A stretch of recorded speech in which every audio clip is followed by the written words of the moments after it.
Driver বলতেছে, হুজুর আমি তো গাড়ি টানতে পারতেছি না, মনে হচ্ছে আমার গাড়ির পাশে কে যেন বসা আমার পাশের সিটে, অথচ পিছনে আমি বসা। লক্ষ্মীপুর থেকে মাহফিল করে আসতেছি, গাড়িটা বাড়িতে আসার পরে আমার দারোয়ান বলতেছে যে হুজুর রাত্রিবেলায় আমি দেখলাম যে পর্দা দিয়ে গাড়ি ঢাকা। আসলে তো গাড়ির পর্দা দিয়ে ঢাকা হয় নাই, গাড়িতে ছিল খোলা। ঠিকই সিসি ক্যামেরায় দেখলাম যে হ্যাঁ, মানে সাদা দুইটা অস্তিত্ব আপনার আসলো ধোয়ার মতো, আসার পরে গাড়িটাকে কাভারের মতো ঢেকে দিল। আবার কত করে ওই কাভারের মতো ওইটাকে উঠিয়ে নিয়ে চলে গেল, সিসি ক্যামেরায় দেখা গেল। ভূত বলে ইসলামে কিছু নাই, কিন্তু জিন বলে আছে, জীবন থাকবে না। গ্রাম অঞ্চলে কি ভূত থাকে না, জিন থাকে না?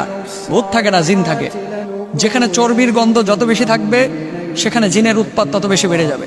একটা বিষয় আপনারা হয়তো অনেকে দেখেছেন যে ভূত আতঙ্কে অনেকে গ্রাম ছাড়ছেন, অনেকে ঘুমোচ্ছেন না, অনেকে পালিয়ে যাচ্ছেন, এবং চারিদিকে শুধু ভূত আর ভূত ভূত।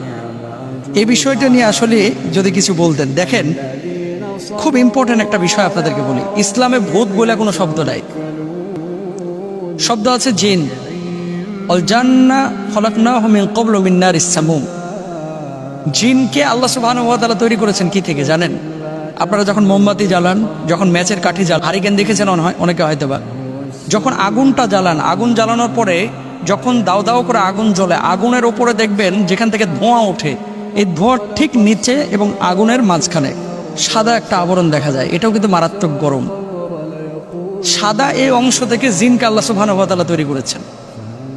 এখন আসেন, ভূত আতঙ্কে গ্রামবাসী পালিয়ে যাচ্ছেন, চলে যাচ্ছেন। ভূত বলে ইসলামে কিছু নাই, কিন্তু জিন বলে আছে। জিন যদি কেউ অস্বীকার করে তার ঈমান থাকবে না। গ্রাম অঞ্চলে কি ভূত থাকে না, জিন থাকে না? ভূত থাকে না, জিন থাকে। গ্রাম অঞ্চলে কি পরী থাকে না? পরী বলে কোনো শব্দ নাই, হয় পুরুষ অথবা নারী। জিন আছে, কেউ পুরুষের বেশ ধারণ করে, কেউ নারীর বেশ ধারণ করে। এবং মানুষের যেমন হিসাব কিতাব কিয়ামতের ময়দানে হবে, জিনদেরও হবে। এখন গ্রামের মধ্যে জিন থাকতে পারে কিনা, জিনের আবাসস্থলটা কি, আপনাকে এটা বুঝতে হবে আগে। আমি অনেকবারে আলোচনা করেছিলাম যে জিনরা আসলে কোথায় থাকে, কি খায়। জিনরা মূলত থাকে উপত্যকায়, জিনরা থাকে হচ্ছে বন জঙ্গলে, জিনরা থাকে হচ্ছে এমন এলাকায়, দেখবেন ওই যে আপনারা গ্রামগঞ্জে আগে বড়শি দিয়ে মাছ ধরতেন, নিচে বড় ওই যে আপনার শোল মাছ, তারপরে ছোট ছোট এরকম মাছ ঘাসের ওপর দিয়ে চলতো, আর নিচে বড়শি ফেললে মাছে যে বড়শিটা টুকা মারতেছে এটাও দেখা যেত। মানে খুব গভীর পানিও না, আবার খুব কম পানিও না, মাঝামাঝি লেভেলের পানি। এখানে ঘাস আছে এবং এখানে জঙ্গল আছে। এই ধরনের জলাশয়গুলো হচ্ছে জিনের আবাসস্থল, মানে আদর্শ আবাসস্থল। 3 নাম্বার। 2 নাম্বার আরেকটা আবাস, যেখানে চর্বি, যেখানে হাড্ডি জাতীয় খাবার খুব বেশি পড়ে থাকে, এই জায়গাগুলোতে জিনেরা থাকতে পছন্দ করে। আপনাদেরকে একটা কথা বলি, খবরদার। অনেকে গরুর গোশত মুজ ভিজে খায়, খাওয়ার পরে হাতের চর্বিটা নিয়ে যায় গামছায় মোছে, বউ আবার এই গামছা নিয়ে যায় ঠিক ওই বেডরুমের কোনাতে ওই বিছানার সাথে ঝোলায় রাখে। এটা করবেন না। চর্বির গন্ধ জিনদের কাছে খুবই পছন্দের। এটা আমার কথা না, মুহাদ্দিসিনদের কথা। যেখানে চর্বির গন্ধ যত বেশি থাকবে সেখানে জিনের উৎপাত তত বেশি বেড়ে যাবে। গ্রামগঞ্জে একটা ভুল আপনারা করে থাকেন, এই ভুলটার কারণেও কিন্তু অনেক সময় হয়, জিনদের আসর বেশি হয়। অনেকে আপনারা গরুর মুখের হাড্ডি এই যে গাছের সাথে, কাঁঠাল গাছের সাথে ঝুলায় রাখে, দেখছেন হয়তো অনেকে।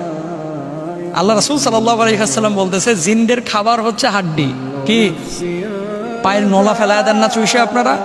গরুর গোশতের সিনার হাড্ডিটা ফেলায় দেন যেখানে সেখানে, এগুলো ফেলবেন না। বাড়ির কোনায় চিপা চাপায় আপনারা ফেলায় রাখেন, করবেন না। এগুলো জিনের খাবার। যত হাড্ডি যে এলাকায় যত বেশি, ওখানে জিনের উৎপাত তত বেশি। সুতরাং যে এলাকার মানুষ আপনারা জিনের ভয়ে পালাচ্ছেন, আমি অস্বীকার করতেছি না। জিনের পেদানি যারা খায় নাই তারা বুঝবে না, বলবে যে এটা আবার কি, হুজুর কি কয় না কয়। শুনেন, বাথরুমে বসে আছেন, বালতি অটোমেটিক হাঁটাহাঁটি করতেছে, কেমনটা লাগবে আপনার ভেতরে? ঘুমিয়ে আছেন, গায়ের চাদর একা একা সরে যাচ্ছে, কেমন লাগবে? ফ্যান ঘুরতেছে, একাই ফ্যান বন্ধ হয়ে যায়, আবার একাই চালু হয়ে যায়। লাইট একা একা বন্ধ হচ্ছে, একা একা খুলে যাচ্ছে। এরকম হয়। সিসি ক্যামেরায় তো এখন প্রচুর দেখা যায়। 2 বছর আগে আমার গাড়িতে এমন হয়েছে। ড্রাইভার বলতেছে, হুজুর আমি তো গাড়ি টানতে পারতেছি না, মনে হচ্ছে আমার গাড়ির পাশে কে যেন বসা আমার পাশের সিটে, অথচ পিছনে আমি বসা। লক্ষ্মীপুর থেকে মাহফিল করে আসতেছি, গাড়িটা বাড়িতে এসে রাখা হয়েছে। রাখার পরে আমার দারোয়ান বলতেছে যে হুজুর রাত্রিবেলায় আমি দেখলাম যে পর্দা দিয়ে গাড়ি ঢাকা। আসলে তো গাড়ির পর্দা দিয়ে ঢাকা হয় নাই, গাড়িতে ছিল খোলা। ঠিকই সিসি ক্যামেরায় দেখলাম যে হ্যাঁ, মানে সাদা দুইটা অস্তিত্ব আপনার আসলো ধোয়ার মতো, আসার পরে গাড়িটাকে কাভারের মতো ঢেকে দিল। আবার কতক্ষণ পরে তারা দৌড়া ঝাঁপ করে ওই কাভারের মতো ওইটাকে উঠিয়ে নিয়ে চলে গেল, সিসি ক্যামেরায় দেখা গেল। তো আমি যেটা বলতে চাচ্ছি, সেটি হচ্ছে যদি আপনি অস্বীকার করেন তাহলে আপনার ঈমান থাকবে না, আপনি বেঈমান হয়ে যাবেন। কারণ ওমা খালাকতুল জিন্না ওয়াল ইনসা ইল্লা লিয়াবুদুন, মানুষ এবং জিনকে আল্লাহ সৃষ্টি করেছেন ইবাদতের জন্য। তাহলে জিনের আবাসটা কোথায়? যেখানে হাড়হুড্ডি বেশি থাকে, উপত্যকা থাকে, যেখানে সামান্য জলাশয় থাকে, ওই জায়গাগুলো আপনারা পরিষ্কার করেন যাতে করে জিনের আবাস করতে না পারে। 3 নম্বর আরেকটি জায়গা আছে, সেটি হচ্ছে অপবিত্র জায়গা, যেখানে যত বেশি নাপাকি সেখানে তত বেশি জিনের উৎপাত। এটা আপনাকে মাথায় রাখতে হবে। বাড়ির আশপাশে অনেকে দোমায়া পেশাব করেন আপনারা গ্রামগঞ্জে, এটা খেয়ালও করে না।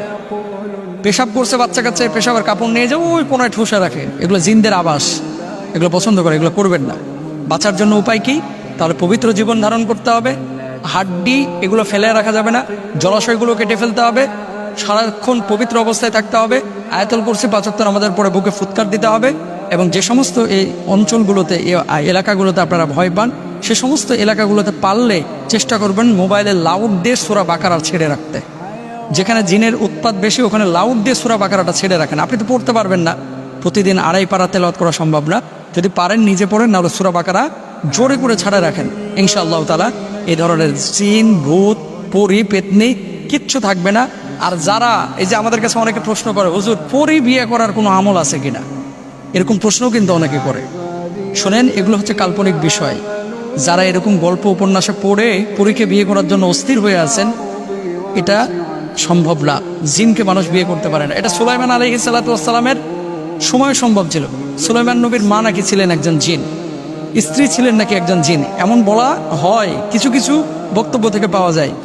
রানী বিলকিস তিনি নাকি জিন ছিলেন, অনেকে বলে, কিন্তু এটা আসলে অনেক মতবিরোধ আছে। আল্লাহ তাআলা আমাদের সবাইকে বোঝার তৌফিক দান করুন, সহিহ আকীদা নিয়ে বেঁচে থাকার তৌফিক দান করুন, আমিন।